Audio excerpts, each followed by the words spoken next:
should be so proud and thank our president for his leadership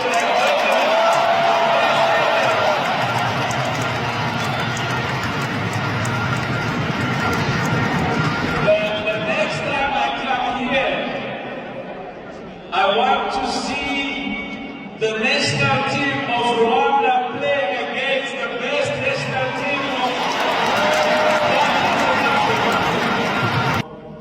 This day, a great day for us, the football, and we will do even more and try to do better.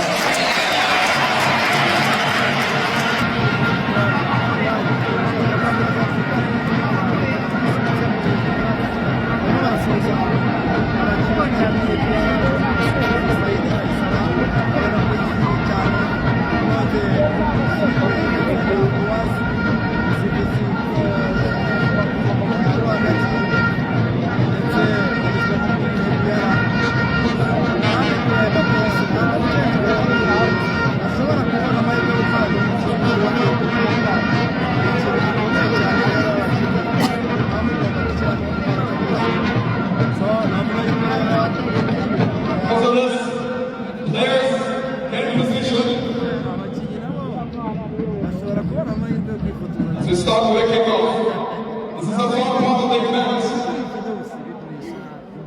Our President Paul Kagame and Dr. Mutsebe are going to show us how football is played.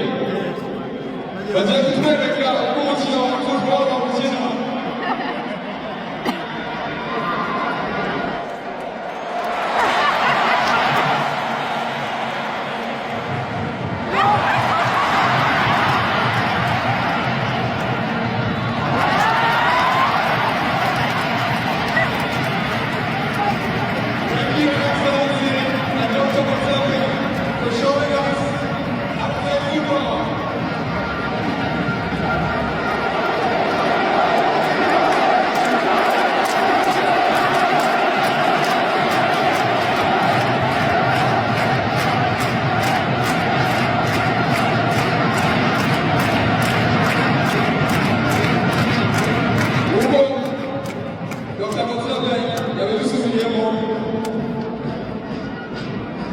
tuache kukaa kichunga